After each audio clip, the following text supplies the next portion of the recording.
Zorax Trell stared at the blue-green orb hanging in the view screen, Earth, the cradle of humanity. The hum of the command center was a constant buzz in his ears, a dull background to the chaos of his thoughts. He was a senior xenobiologist with the Galactic Confederation, tasked with studying the various species spread across the stars. But none had been quite like humanity. The Confederation had sent him to monitor Earth to understand these strange creatures. What they found, however, was something that perplexed them all. In their eyes, humans were primitive, emotional, weak, and easy to control. The Confederation had underestimated them, and now it was time to pay the price. Zorax had always considered emotions a weakness. His species, the Ithrix, had evolved through strict logic and reason, suppressing any feelings that might hinder their progress. It was a philosophy shared by most species in the Galactic Confederation, and they viewed humanity's emotional volatility as a flaw. They cried during weddings, wept over fictional characters, and formed deep attachments to inanimate objects. They had no place in the grand scheme of the galaxy, or so the Confederation believed. But Zorax's thoughts were not as certain as they once were. His time on Earth had left him conflicted. The humans' emotional responses had seemed like a burden at first, but now, watching them from orbit, he couldn't help but feel a strange, nagging sense of curiosity. "Report, Zorax," came the voice of Captain Narlax, leader of the Confederate task force. His 4 eyes blinked in rapid succession, a signal of impatience. "All systems are functioning as expected, Captain," Zorax replied, glancing at his data pad. "Human activity is typical for this time of day. We are in the final stages of our observation period. We'll be ready to proceed with the intervention." The captain grunted, his voice laced with disdain. "Intervention? Let's make it quick. We've wasted enough time with these emotional creatures. We'll show them the superiority of the Confederation, and they'll surrender without question." Zorax hesitated. "Captain, if I may, there's more to these creatures than we've observed. Their emotional responses, they seem disjointed, yes, but they hold a strange, underlying purpose. Their entire civilization is built around it. Perhaps we should consider." Narlax silenced him with a sharp gesture. "Enough of your distractions, Zorax. The Council has made its decision. We proceed as planned. No more theory, no more studying. We've waited long enough for results." Zorax turned back to the view screen, watching Earth rotate slowly beneath them, the vast oceans and sprawling cities teeming with life. Humanity was no simple species. They had developed technology beyond what many species had ever imagined, and yet they remained mired in their emotions, unable to see the world through the lens of pure logic. It baffled him. But the captain was right about one thing: they had been given enough time. The Council of the Galactic Confederation demanded results. As their ships descended through Earth's atmosphere, Zorax's unease only grew. This wasn't just a routine observation. The Federation was here to conquer, to subdue humanity and force them into compliance. He knew the humans had no idea they were being watched, but what if they did? What if they were ready? "All forces are in position," Captain Narlax's voice echoed in the command deck. "We'll land at the designated coordinates in Riverdale, a small town in the Oregon region. Minimal population, easy to control. It's the perfect test for their response to our presence." Zorax knew Riverdale well. It was isolated, a place where the Confederation could conduct its test without much interference. He was part of the observation team, tasked with documenting the reactions of the humans as they faced a superior force. The plan was simple: land, show their might, and offer humanity the choice of submission. The ships touched down silently, their sleek forms descending in a series of calculated movements. Zorax was among the first to disembark, his boots making a soft thud on the ground. The cold morning air of Earth hit his senses, sharp and unfamiliar. He was here, on the ground, not as an observer, but as an active participant in the unfolding drama. "Remember, Zorax," Narlax's voice crackled through his communication device. "We'll initiate the intervention as soon as we confirm the humans are in their sleep cycle. Their fear will make them pliable. No need for force. Yet." Zorax didn't respond immediately. He scanned the town, his eyes flicking from building to building. Everything seemed eerily still. Too still. The streets were empty, but there were no signs of panic, no chaos. He couldn't shake the feeling that something was off. "We have visual on the town center," Lieutenant Drell, the military strategist, said over the comms. "No resistance detected, proceeding as planned." "Hold position," Zorax ordered. "Something's wrong. There's an odd stillness. I don't believe this is how they would react. We need to be cautious." His warning fell on deaf ears as Narlax's forces moved forward, their boots crunching against the gravel roads. Zorax followed, his mind racing with questions. Where were the humans, and why hadn't they responded in the way they'd expected? Then, without warning, the first explosion rocked the ground beneath them. The shockwave sent Zorax stumbling, throwing him to the ground. He barely had time to react as another blast erupted nearby. His breath caught in his throat as he looked around. The town that should have been unprepared, that should have been in disarray, was anything but. Impossible, Narlax hissed through the comms. They're resisting. What kind of creatures? Zorax's mind raced as he looked around. From the shadows, figures emerged. Humans armed with primitive, makeshift weapons, but there was something different about their movements. They were coordinated, strategic. Captain, Zorax said, his voice tight with disbelief. These humans, they are not what we expected. The sound of explosions echoed through Riverdale, each blast a reminder that the Confederation's expectations were shattering in real time. Zorax Trell stumbled to his feet, scanning the chaotic streets of the small town. The air was thick with the acrid scent of burning debris, and the ground trembled with each successive explosion. Captain, Zorax's voice rang out over the comms, his words heavy with disbelief. They're not retreating, the humans are fighting back. Captain Narlax's response was filled with frustration. Impossible, they're supposed to be cowering in fear, this is not the plan. Zorax's eyes darted from building to building, his mind racing. Despite all the data they had collected over the years, none of it had prepared them for this moment. The humans had turned the town into a battlefield, using the terrain to their advantage in ways that defied the Confederation's calculations. Lieutenant Drell's status report, Narlax barked, his voice steady but growing cold. Not good, sir, Drell's voice crackled back. The human resistance is organized. They're using makeshift weapons, but they're targeting our soldiers with precision. We've had multiple casualties. I suggest we adjust our approach. Zorax had seen the reports. Humans with primitive tools, slingshots, homemade explosives, and guns they had long since abandoned were outwitting the most advanced technology the Confederation had at its disposal. They weren't merely defending, they were coordinating. They had expected fear, panic, and surrender, but instead they were facing a determined enemy who used every resource at their disposal. Zorax shook his head, muttering to himself, I don't understand. How could they know? How are they so prepared? The answer came in a cold, calculated voice. Because we've underestimated them. Zorax turned to see Dr. Ravas, the psychology specialist, stepping forward, her tendrils a subtle shade of purple, a sign of anxiety. They're using our own surveillance against us, she explained, her voice tight. We thought we were studying them, watching them from the shadows, but they've been watching us back. Every time we monitored their entertainment, their broadcasts, their stories, they learned. They learned what we feared most. Zorax's mind began to unravel the terrifying truth. The humans hadn't been passive. They had been preparing for an invasion of this magnitude for years. What the Confederation had dismissed as frivolous fiction movies, books, stories about aliens and government conspiracies had all been a form of preparation. The very emotional responses they had once thought were weaknesses were now their greatest strength. Captain, they're using knowledge of our strategies against us, Zorax said, his voice gaining confidence. Their resistance is organized, yes, but it's also adaptive. They've been studying us as much as we've studied them. Narlax's 4 eyes narrowed, his frustration boiling over. Enough! Do not lecture me, Zorax. What I see is a species too foolish to know when to surrender.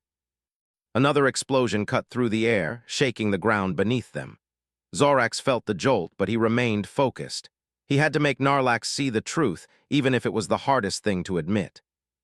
We need to rethink this, Zorax said quietly. These humans, they aren't just emotionally driven. They're using their emotions to fuel their ingenuity. What we saw as weaknesses, fear, love, anger, are all driving their actions. They aren't breaking down, they're building up. Narlax turned toward Zorax, his eyes flashing with irritation. Enough, you're wasting time. But Zorax ignored him. His gaze was fixed on the town. The humans were not scattering. They were regrouping, fighting with a clarity of purpose that he had never imagined. From his vantage point, he saw civilians emerging from hidden positions, guiding small groups of fighters with precision. They weren't running, they were adapting to the situation with incredible speed. What seemed chaotic was, in reality, a well-coordinated effort. Their tactics, Zorax whispered, more to himself than anyone else. They're using everything, every tool at their disposal. This is more than a defense. This is evolution in action. Narlax barked an order. Retreat to the command vessel. We'll reassess from there. Zorax knew it was futile. There was no easy retreat from this. These humans weren't backing down. What was even more shocking was that they were learning faster than the Confederation had ever anticipated. They had always believed that an alien invasion would send Earth into chaos, that fear would break them. Instead, Earth was responding with remarkable unity, using fear to fuel their resistance, not crush it. As they moved toward the command vessel, Zorax's thoughts raced. How had they learned to fight like this? The answer painfully came to him. Humanity had been preparing for this moment, not through brute strength, but through the one thing the Confederation had never considered: emotional intelligence. He watched as the humans, armed with only the resources they could scrounge, continued to adapt their strategies, not simply out of desperation, but out of something more powerful: a drive to protect, to defend, to survive. Zorax's gaze remained locked on the image of the approaching fleet on the screen. It was a sight he had never expected to see: sleek, advanced ships gliding toward them, their designs unfamiliar but undeniably superior. The sheer technological difference was staggering. How had humans, whom the Confederation had dismissed as primitive, developed such advanced spacecraft? His mind raced with the implications. "Captain," Zorax spoke, his voice steady despite the storm of thoughts swirling in his mind. "These ships, they're using antimatter propulsion. That's a technology we thought was beyond them, far beyond their capabilities." Narlax's voice came through tight, his tone clipped. "I see it, Trell. What I don't see is how they've managed to hide it from us for so long. We've watched them for decades. This doesn't make sense." Zorax didn't respond. There were no answers to give. The truth was simple and terrifying. Humanity had been playing the Confederation all along. The transmission from the human fleet crackled, and a new face appeared on the screen. A woman, dressed in military attire, her face calm, but her eyes betrayed a sharpness that could cut through steel. "This is Admiral Renata Valdez of the Earth Defense Alliance," she said, her voice direct and unyielding. "Your actions against Riverdale have been noted, Captain Narlax. You are violating our sovereignty, and we will not tolerate it. Power down your weapon systems and prepare for immediate parley, or we will respond with appropriate force." Zorax leaned forward in his chair, his eyes scanning the screen. The human fleet was formidable, but it wasn't just their technology that set them apart. It was their attitude, their confidence, the way they held themselves. The humans were not afraid. They were angry, yes, but they were also resolute. And in that moment, Zorax realized something fundamental. The Confederation had vastly underestimated their emotional intelligence. "This is absurd," Narlax muttered, his frustration palpable. "Primitive species don't speak like this." "Are they truly primitive?"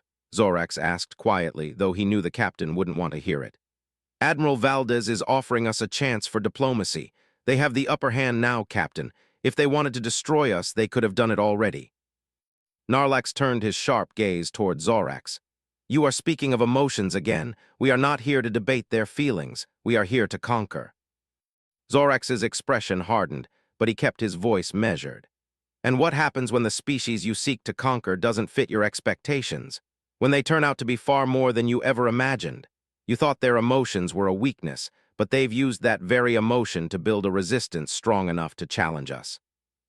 Narlax's eyes narrowed, but before he could speak, the transmission from Admiral Valdez came through again. "Captain Narlax," she said, her voice carrying an edge of mockery. "We know you've been monitoring us for years. You've watched our media, listened to our stories, and studied our history. Did you truly think we wouldn't notice? Every film, every book, every fictional story of alien invasions, we've prepared for this. Not because we wanted to, but because we knew deep down this day would come. And when it did, we'd be ready." Zorax's heart skipped a beat.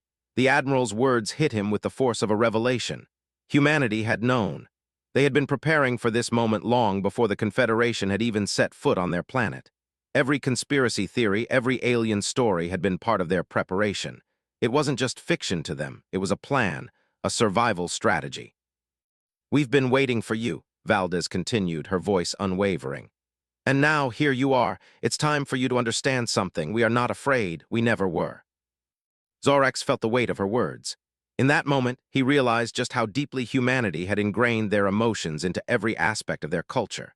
The stories they told, the media they consumed, All of it had been preparing them for a confrontation with beings far more powerful than themselves. It was their emotional intelligence that had allowed them to anticipate every move the Confederation would make. Admiral Valdez's final words echoed through the command center, sending a chill down Zorax's spine. "You wanted to test us, Captain Narlax. You wanted to prove that we were weak, but we've already tested ourselves, and we've passed. Now it's your turn." Zorax stood at the command deck, staring at the screen where the transmission from Admiral Valdez had ended. The human fleet, sleek and formidable, hovered in the distance, its antimatter propulsion systems glowing softly in the void of space. For the first time in his career, Zorax felt the cold grip of uncertainty. He had never expected this. The humans, the species he had been sent to study, had turned the tables in a way that defied every assumption the Confederation had about them. Captain Narlax's voice broke through his thoughts, sharp and commanding. "Prepare the ship for immediate departure. We will not be cowed by these emotional creatures. Their technology is primitive, and they will submit. We will show them who holds power in this galaxy." Zorax's heart sank. The captain's unwavering conviction that brute force would solve the problem was growing dangerously close to delusion. If the Confederation attacked now, humanity wouldn't just resist, they would retaliate. Zorax had seen enough to know that much. "Their technology is anything but primitive, Captain," Zorax said quietly, his words careful, choosing them with precision. "And I don't believe humanity intends to submit. They are preparing for a conversation, not a battle." Narlax turned sharply, his 4 eyes narrowing in frustration. "A conversation? They have no leverage here, Zorax. The Confederation is far beyond them in every conceivable way. They're emotional, volatile, and unpredictable. We will dominate them as we have done to countless other species." Zorax's voice hardened despite the weight of the situation. "And how many species have you dominated that were as resourceful as humans? They're not like the others. The way they responded to our assault, how they adapted, used their environment, outsmarted us. It wasn't the act of a weak species. You are making a grave mistake if you think they will just fold under the threat of force." The room grew quiet, the tension thickening like a physical presence. Zorax watched as Narlax's eyes flickered with contempt before the captain turned away, the harsh clicking sound of his exoskeleton reverberating in the silence. "I'll decide what to do with these humans, Zorax. You're just the scientist here. Stick to your research and leave the tactics to me." Zorax stood frozen for a moment, his gaze lingering on the screen showing the human fleet. Something stirred in him, something he hadn't expected, a growing sense of empathy for the humans. The more he observed, the more he came to understand that their emotional nature wasn't a weakness, it was their strength. It had made them resilient, adaptable, and capable of surprising feats of ingenuity. The thought that they might still be underestimated filled Zorax with a cold realization. He wasn't sure how long the Confederation could keep making the same mistake, but he feared it wouldn't end well. The journey to the Prometheus. Hours later, Zorax and his team were aboard one of the Confederation's command ships, heading toward Earth's orbit.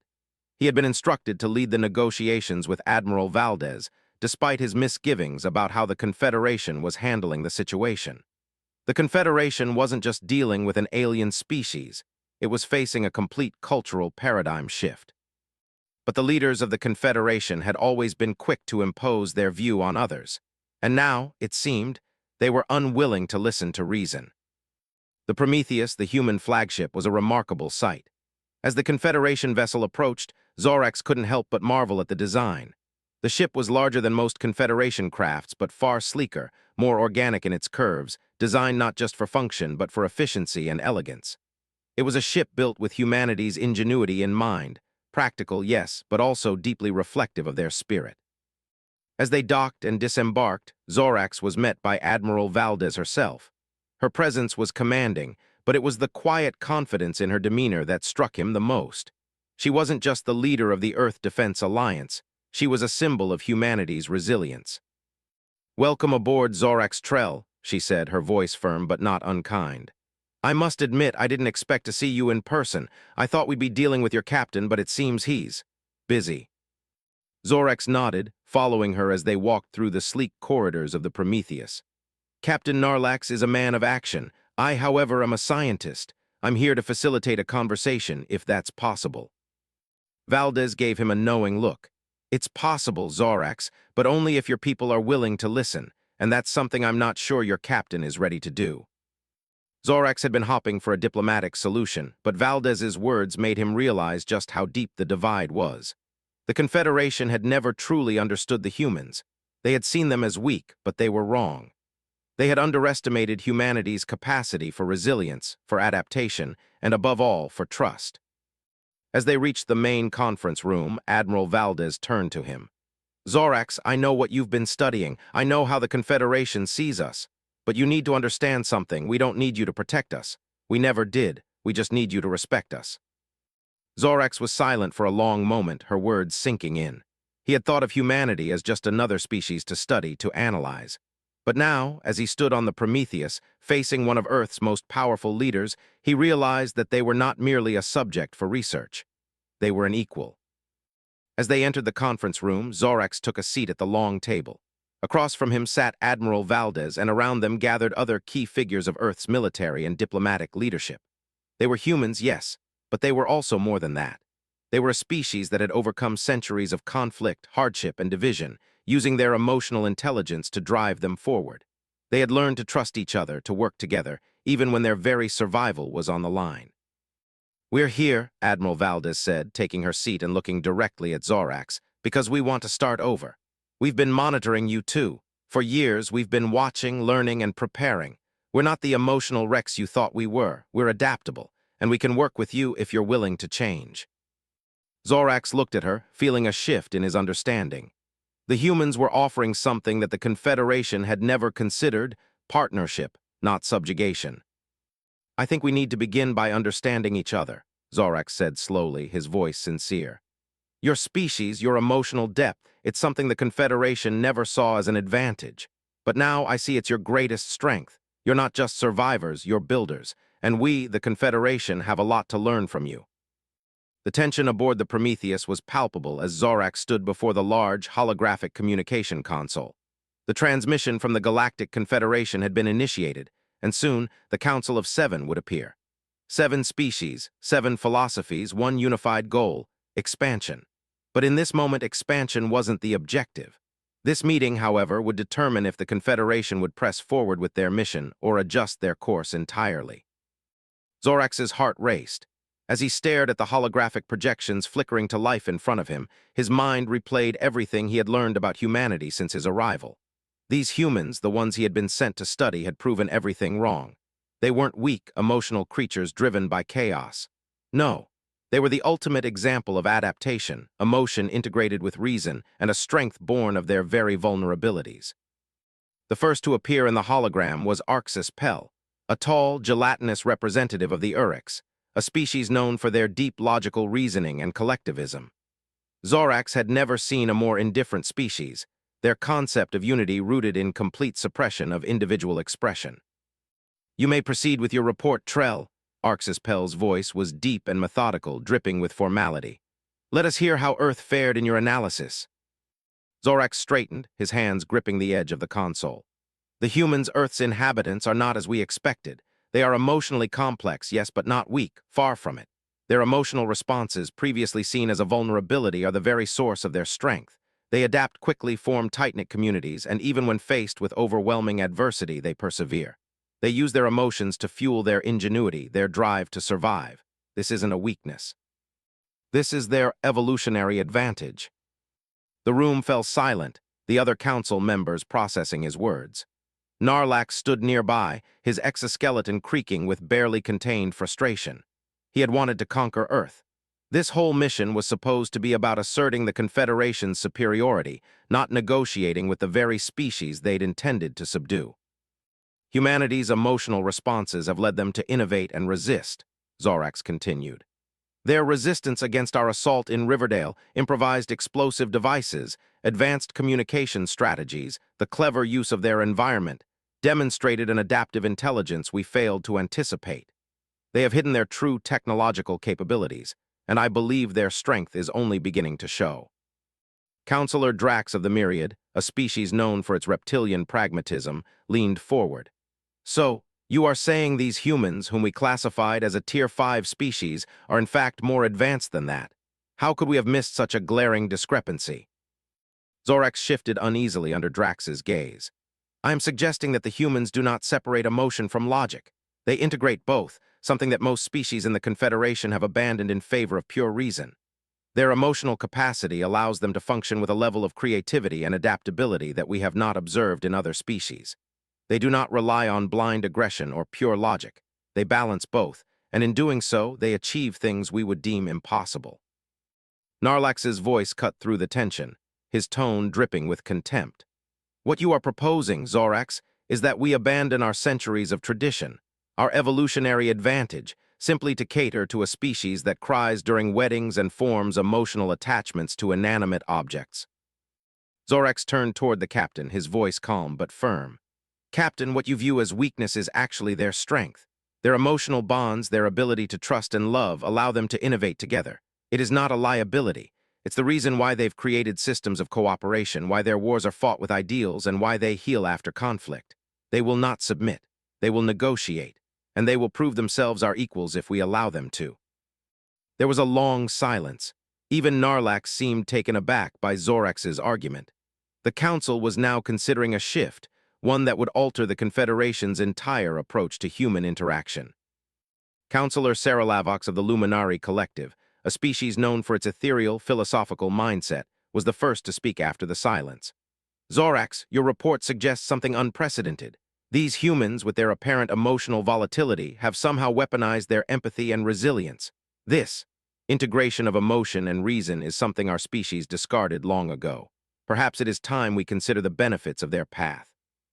Zorax nodded. They are not just emotional. They are thoughtful, deliberate, and pragmatic in their own way.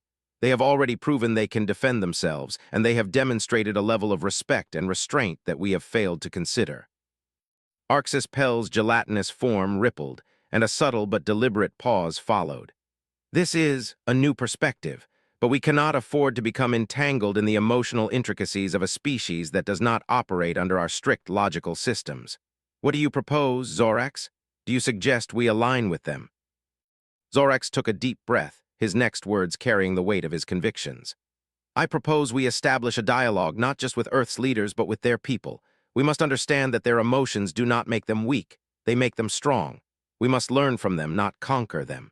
If we can build an alliance based on mutual understanding and respect, we could gain more than mere conquest. We could gain a partnership, one that benefits both sides. The room fell into murmured discussions, the council members debating, exchanging views, and calculating their next moves. Zorax could see the reluctance in the eyes of some council members, but there was also a glimmer of realization that Zorax's proposal might be the only way forward. Finally, after what felt like an eternity, Arxis Pell spoke again. This is an unprecedented recommendation, but perhaps there is merit to your words, Zorax. If we are to build an alliance with these humans, we must first acknowledge our own shortcomings. We have not seen them clearly. We have misjudged them just as you have.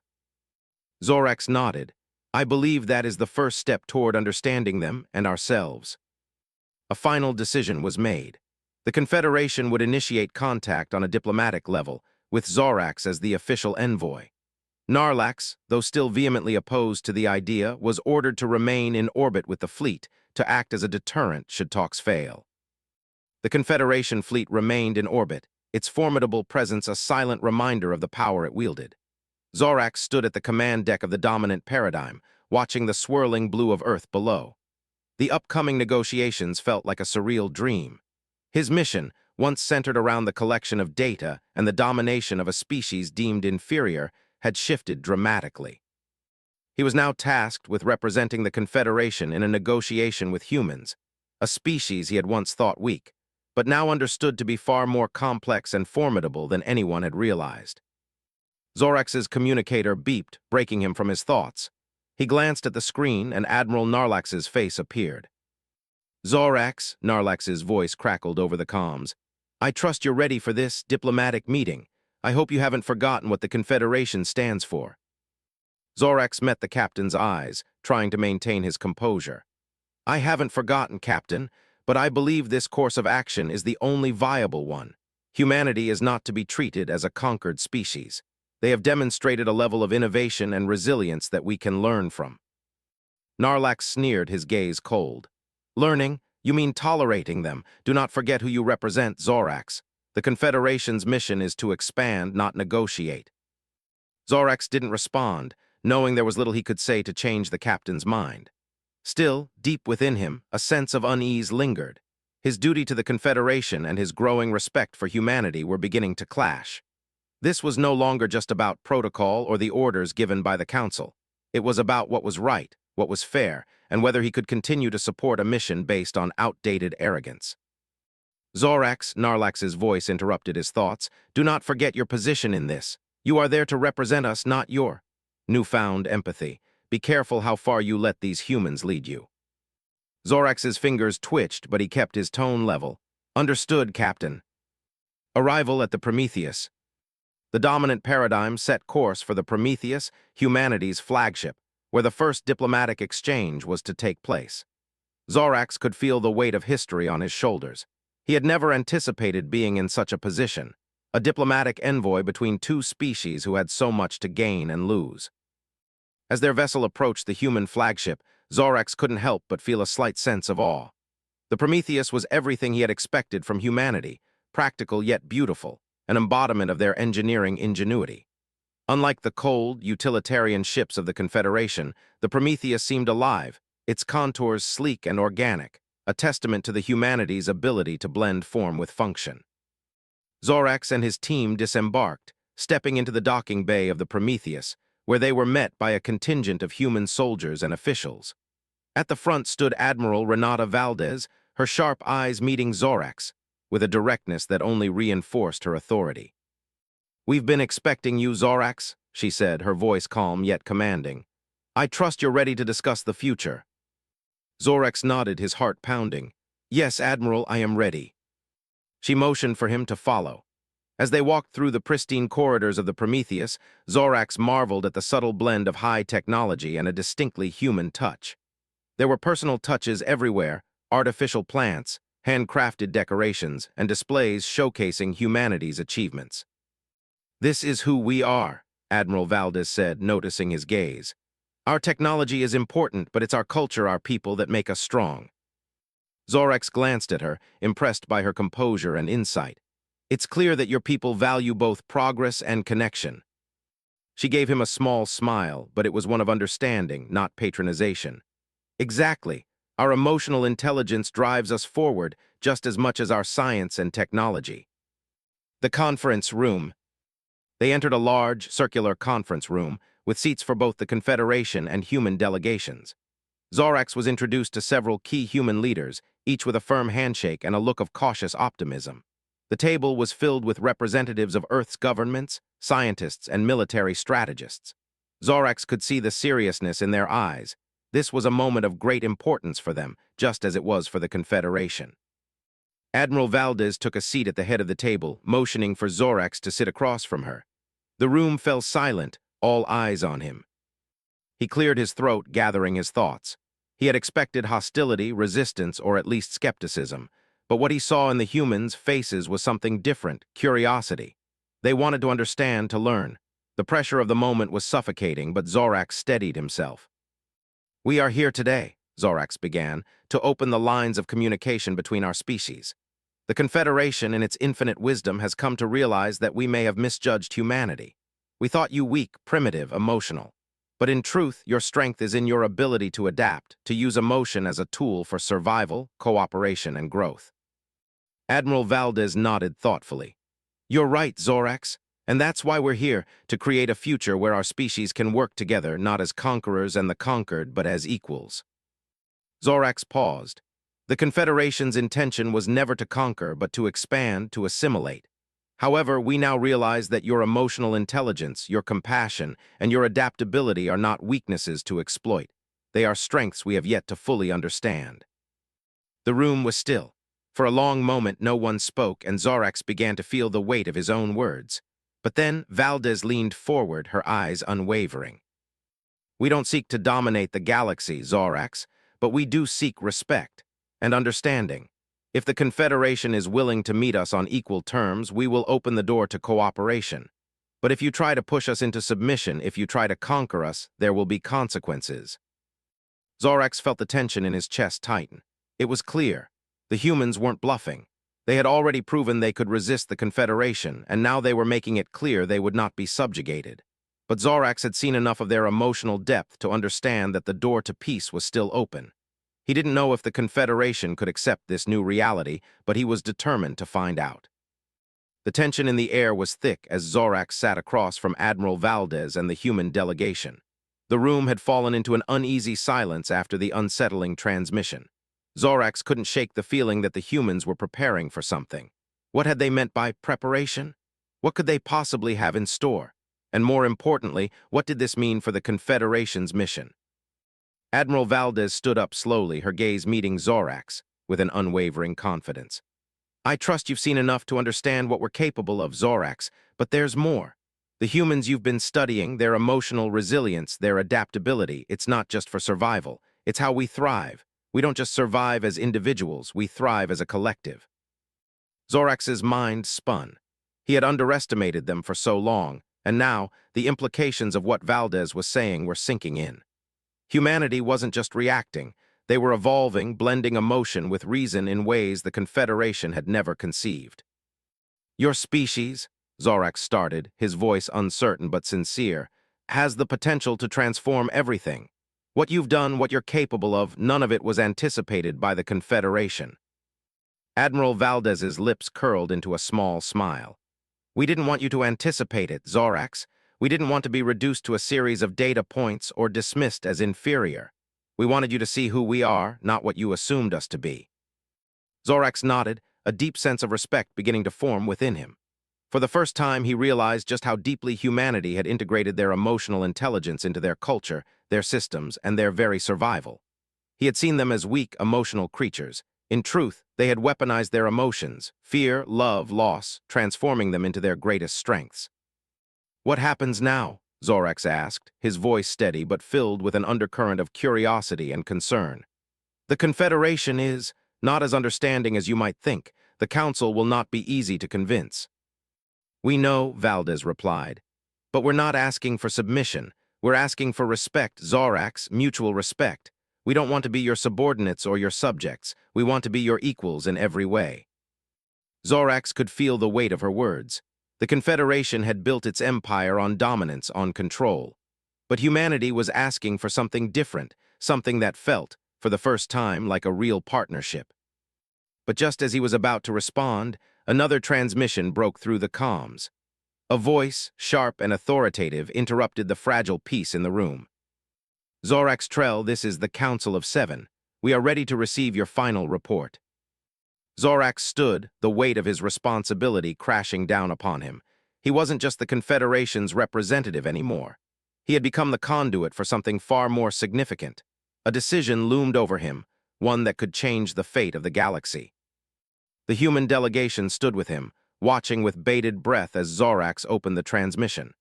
The Council's faces flickered on the screen, each species representative glaring at him, their eyes cold and calculating. We've heard the human side of the story, Zorax, Arxis Pell began, his voice carrying an undertone of skepticism. Now we require your recommendation. Should we engage with them diplomatically or proceed with the conquest? The decision lies in your hands. Zorax's mind raced. What was he supposed to say? What was the right answer? He had seen the potential in humanity, the capacity for growth, for cooperation. But the Confederation, Narlax, the Council, would not easily accept this new direction. Taking a deep breath, Zorax stood tall. The Confederation has misjudged humanity. We have seen them as weak, emotional beings, but I now realize that their emotions, far from being a flaw, are the very core of their strength. Their ability to adapt, to unite, and to innovate under pressure is unmatched. I recommend that we open the door to diplomacy, to an alliance not based on superiority but on mutual respect. We have much to learn from them. The silence that followed was deafening. Zorax's words hung in the air, a challenge to everything the Confederation had built. He had expected pushback, resistance, but instead the Council members seemed uncertain. Councillor Drax, the myriad representative, was the first to speak.